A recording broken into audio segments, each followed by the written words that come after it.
Everybody, every voter can see this if they look in the ballot pamphlet that you get before you vote. It always has the impartial analysis.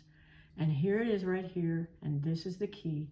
There is no obligation to use it for anything they say they're going to use it for.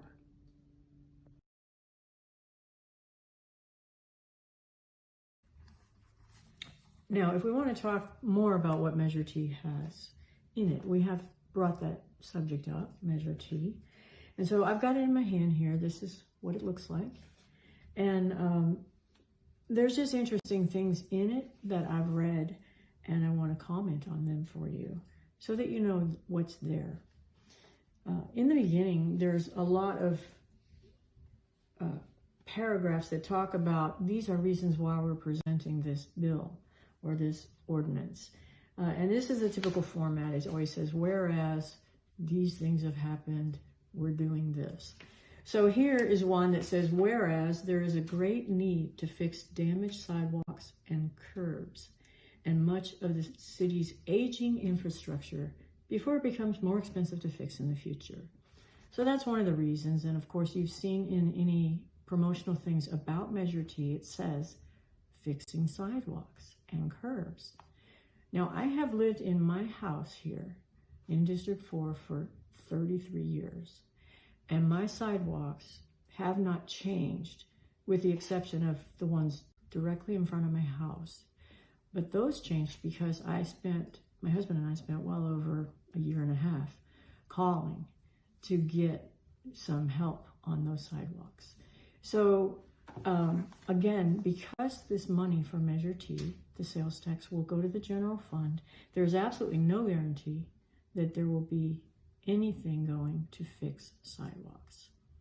So I just want you to know that the things that are promoted, there isn't an obligation by the city to do those things.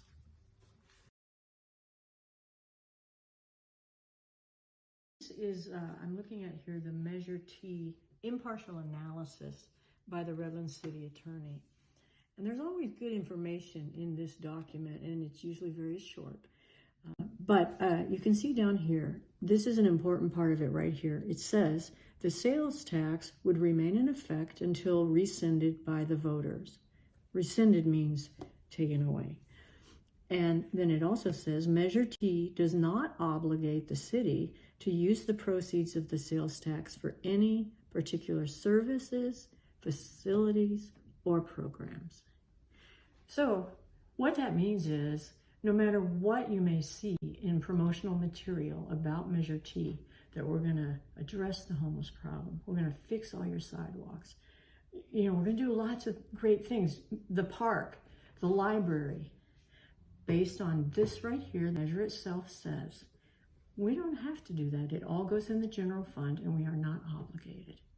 So that is just an important thing I want you to know about Measure T, and that's why I'm against it.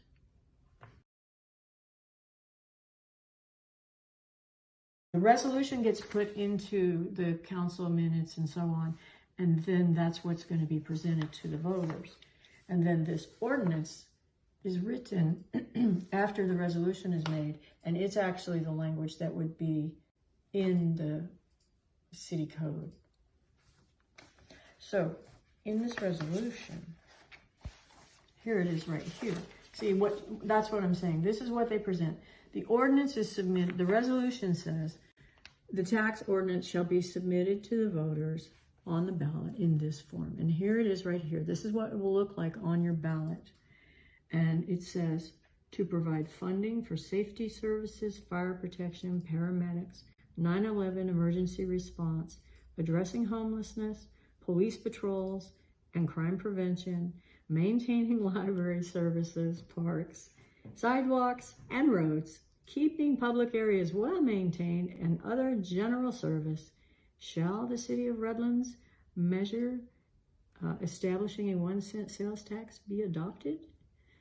So that's the wording of what you actually will vote on. So you see they're promising many things, but as the city attorney says, they are not obligated to do any of these things. The thing about this resolution before the voters is the city has been thinking about a tax for quite some time. And it's been presented as something because of COVID and the losses that we have. But it was considered earlier than that.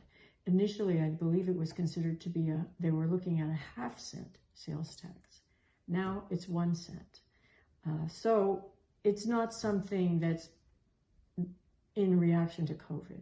Just want to make that clear. They've been thinking about it for a while. Addressing the problems that the citizens have expressed that they would like addressed is all in the preamble, in both these things, the resolution and the ordinance. But these are reasons why the resolution is being voted on, and these are reasons why the ordinance was created. But they are not necessarily what is in the resolution or the ordinance.